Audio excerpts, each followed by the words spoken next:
Thanks, Passan. I'm Peter Cramp. I'm part of Passan's network, I guess, of economics contacts, and we keep in touch via LinkedIn and so on.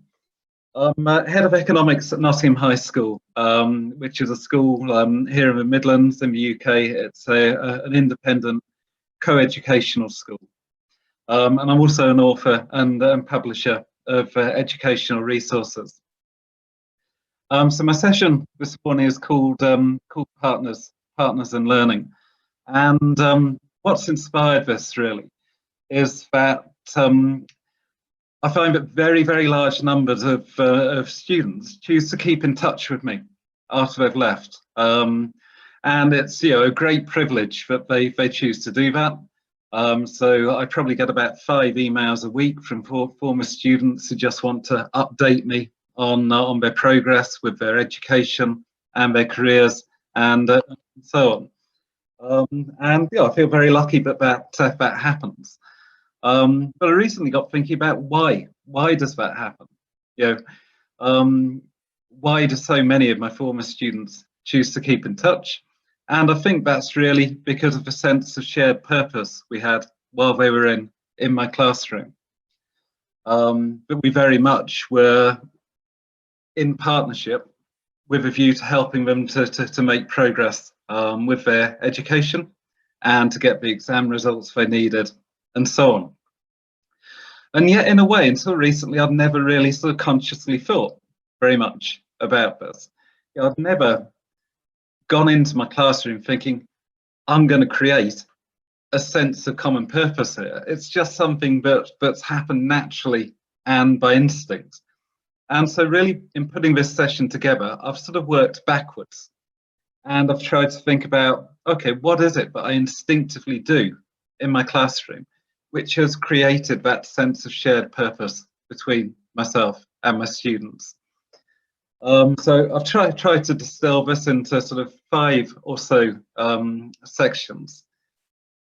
Now, the first of these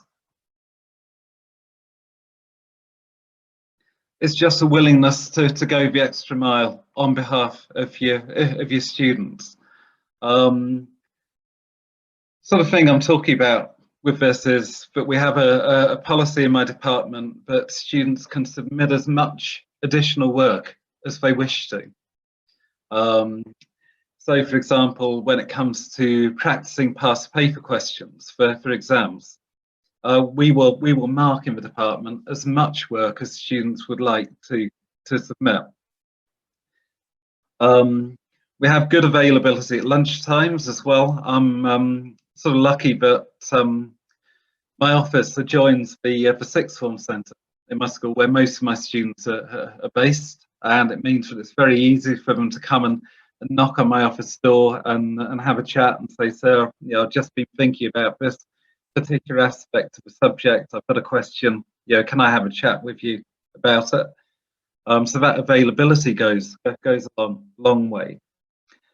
We put on, in the run-up to exams, various sort of after-school revision sessions, and I almost think that those sessions happening is more important than the content of those sessions, because the fact that a teacher's been willing to stay behind and put on an additional session for them shows them that you're on their side. And yes, what happens in the session, of course, is useful, but they also go away, just so pleased that you as a teacher have been willing to give that additional time to their learning.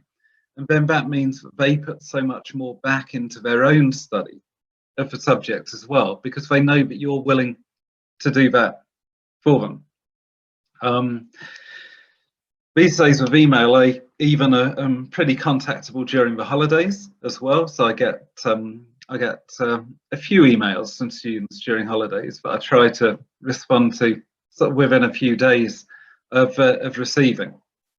And I think that probably within the school, my department is known for being willing to put in an extraordinary amount of effort on behalf of our students. Now, I'm very aware as I'm saying this, but to some extent this sort of conflicts with what Nish said earlier. She said that and quite rightly, that you need sometimes to step away from work, and that you need time for yourself. And here I'm saying that I'm very, very available to my students, and therefore there's a bit of a conflict with my own time and space there, and I am aware of that. But I also think that extra time that I give to my students actually saves me a lot of other stresses. So for example, because I give that time to my students and they in return give more to the study of my subject, that reflects in the exam results they achieve at the end. And in schools we're very accountable now for the results of our students. And if my students then are achieving at a high level, what that means is that when it comes to my accountability to the headmaster at the end of the year, writing my annual report, getting scrutinised on what's happening in my department, actually that's a breeze, or a relative breeze. It's quite easy, because it tends to be the case that everything's gone very well. So that additional time that I put in during the year sort of pays back more than the time I put in. It pays back in sort of saving me stress and saving me time later on. Okay, so on to my next section, which is modeling the behaviour that you want to see from your students. So we're all very keen, I think, to encourage things like wider reading with our students. We like them to read around our subjects, not just to merely look at the narrow subject content that is relevant to the A level. We want them to have intellectual curiosity. We want them to find out more about the subject. And if they can see that that's you as a teacher, then you're more likely to see that behaviour from your students. So I'll often do things like dropping in references and lessons to something that I've been reading recently. Just came across this idea in a newspaper feature recently, or a book that I've been reading. I try to throw in bits and pieces into the lesson about where I've sort of been thinking about the subject beyond the bounds of the specification, and essentially to try to be what I want my students to be. So it's for sort of leading by example thing. It's very hard for them to be the sorts of students that we want them to be, unless they've got a role model. And I guess those role models can come from other students as well. But you, as the person in charge of the class, I think exhibiting the behaviour you want to see from your students is tremendously important. Whatever your subject is, never stop building your subject expertise. That sounds obvious, and in a way it is, but it bears saying.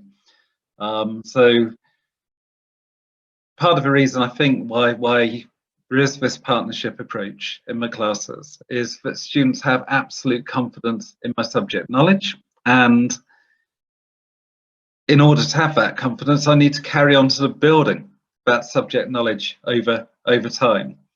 And it's not just about subject knowledge either. It's also about knowledge about exam technique and so on. So I examine each summer, which can be sort of demanding and challenging as a sort of extra role on top of your teaching. But what it does mean is that I definitely know the ins and outs of how to answer the exam questions that my students are going to be asked to answer. And so they're getting the best possible guidance in terms of exam technique, as well as in terms of subject knowledge and content. And it means that I'm really well placed to help students prepare exam answers, and within the framework that Prerna was talking about earlier, sort of scaffolding things. I can sort of scaffold things with techniques which are very relevant and direct to the particular exam that my students are going to take.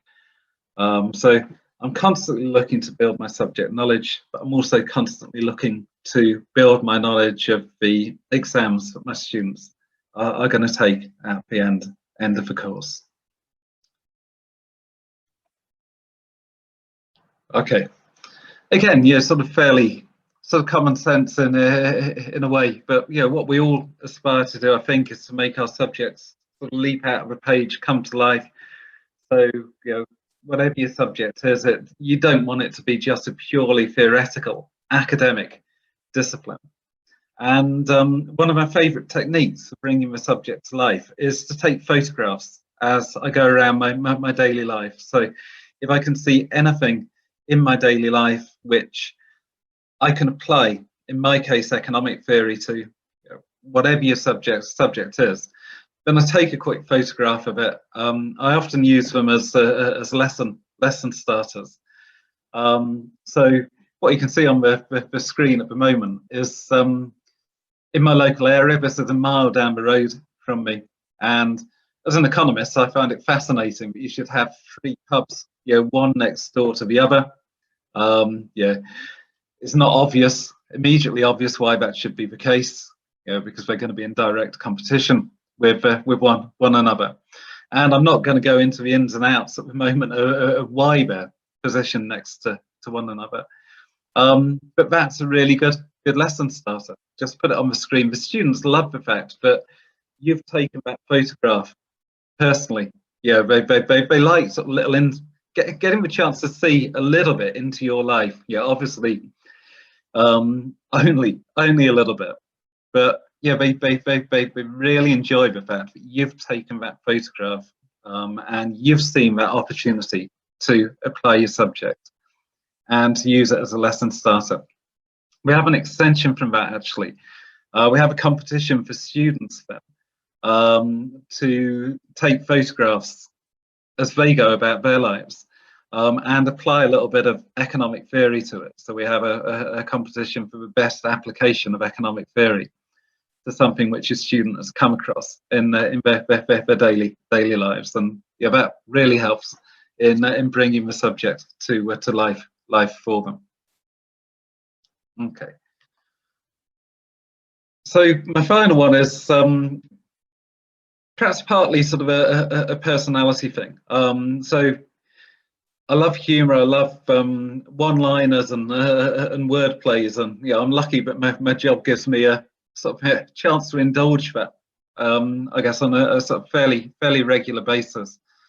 But I also know that my students really enjoy that injection of humour into the lesson, because one of the things they often say when they keep in touch in the later years is, oh, we remember that joke you told about.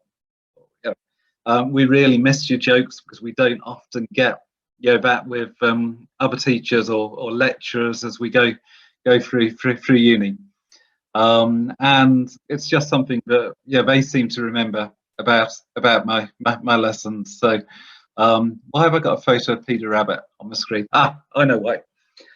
So one of my favourite jokes, I think, is quite funny. I'm really bad at drawing, so sometimes when I draw something on the board for the students during the course of the lesson, I haven't got a clue what it is, and I have to explain to them. And I tell them that I'm so bad at art, but I once drew a rabbit on a bald man's head, and everyone thought it was a hare. Now, to me, that's funny. Not everyone will agree, but I use loads and loads of sort of one-liners into. Thank you. I can see a laughing face. I like that. Thank you. I use loads and loads of little one-liners and jokes interspersed in my lessons, and students seem to love it. So all of those things, they're just little bits and pieces. But like I say, at the end of it, I know it's working. And I know it's working because of the exam results. And I know it's working because I get lots and lots of lovely emails from students saying, "Sir, I'd just like to update you on what's happened in my life recently." And yeah, they obviously look back fondly on what we've done in the classroom. I guess sort of bring it all together. It's they know that I'm on their side always. They know that I believe in them and their potential. And actually, just as I was coming on screen, I thought I should have had a slide which is about the way you frame conversations with them. So I don't think I ever have, I hope I never have, a negative conversation with a student. There's always a way of expressing things which will help them and know that they've got the potential to improve. So it might be, yeah, they've just had a bad mock exam result, and we say, actually, that this is a mock exam, it's January, this is just a staging post on the way to the summer. And now it's about how we can respond to that. So yeah, if you can do this and this, yeah, before the summer, that's going to improve your prospects, and you're going to come out with a better grade than you otherwise would have done. So there's always a path forward, always a way to improve. And that message, I think, really resonates with students as well. Okay, so like everyone else who's spoken this morning, I'm very, very happy to be contacted in any way at all, but there's my email address on screen, and if anyone would like to contact me, yeah, you're very, very welcome to. Thank you.